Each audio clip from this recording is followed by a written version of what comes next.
અત્યારે આપણે સરસ મજાની ભૂમિ જેનું નામ છે સરસિયા ગામ, શ્યામ સુંદર ભગવાનનો જે સાક્ષાત જ્યાં વાસ છે અને સાથે જ સંત શ્રી દુધાધારી બાપુ ના જ્યાં આશીર્વાદ છે એવું સરસિયા ગામ ને સરસિયા ગામની અંદર અત્યારે આપણે શ્યામ બાપુના સાનિધ્યમાં બેઠા છીએ આશીર્વાદ લેવા માટે.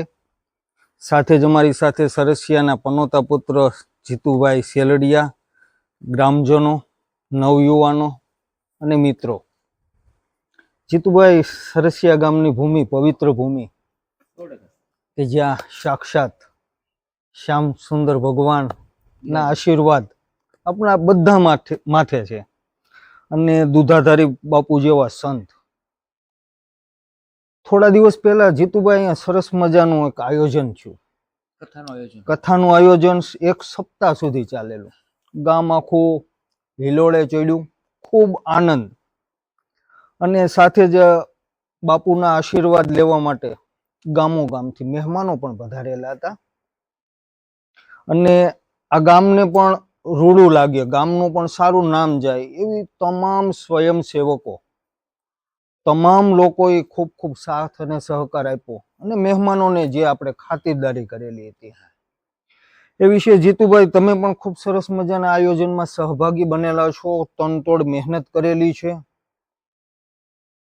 ત્યારે તમે આજના આપણે ખાસ વિડીયોમાં જો આપણે તો લેવા આવ્યા હતા બાપુના આશીર્વાદ, બાપુએ આપણને અંતરથી આશીર્વાદ આપ્યા છે કે ભાઈ અમે તમને અંતરથી આશીર્વાદ દઈએ છીએ. તો બાપુનું જે કાર્ય છે સાથે જ આપણા ગામમાં જે અમી દ્રષ્ટિ છે ભગવાનની, અને આપણે અત્યારે એક તાતણે ગામ થઈને જે આયોજન કરીએ છીએ એ વિશે 2 શબ્દ. આજ તો જે પ્રકારે ગ્રામજનોનો ઉત્સાહ, ગ્રામજનોની લાગણી, ગ્રામજનોનો જે સાથ અને સહકાર છે ને એના વગર શક્ય નથી. બાપુ આશીર્વાદ આપી દે. ઠાકોરજી સાક્ષાત ભગવાન શ્રી શ્યામસુંદરના સાનિધ્યમાં બેઠા છે અને કહેવાય ને ચારે હાથ. શામથી વિશેષ કઈ છે જ નહીં અમારા માટે, શામથી વિશેષ કઈ છે નહીં. કોઈ પણ પ્રકારનો અમારા પરિવારમાં પ્રસંગ હોય, રાજકીય સામાજિક કોઈ પણ પ્રસંગોપાત, સૌ પ્રથમ પ્રાયોરિટી ભગવાન શ્રી શ્યામ સુંદર ને શ્યામ બાપુને આપવામાં આવે છે. 100%. ગામ લોકો પણ ખૂબ તન મન અને ધનથી કોઈ પણ ગામના કાર્યોમાં હોય સહકાર આપે છે. તાજેતરમાં જે શ્યામ સુંદર ભગવાનની અહીંયા આપણે સાનિધ્યમાં જે કથા હતી, ખૂબ રંગે ચંગે પરિપૂર્ણ વિના વિઘ્ને કરી. આટલું મોટું આયોજનમાં 1% પણ ક્યાંય પણ કચાશ નથી, કોઈની ફરિયાદ રહી. નાનું મોટું કોઈ અમારા વિશે કે કોઈ આયોજકો વિશે કઈ બોલતું હોય છે, આ વર્ષની કથામાં તો એવું પણ કઈ બન્યું નથી. શ્યામ બાપુ પોતે એવું કહે, અમે બેઠા હોય ત્યારે ગુરુ શ્રી રામકૃષ્ણદાસ બાપુ હતા ત્યારે બાપુ પૂર્ણ હતા, પૂરા હતા. ત્યારબાદ મધુબેન, તો મધુબેન હતા ત્યારે પણ બાપુ પૂર્ણ અને પૂરા.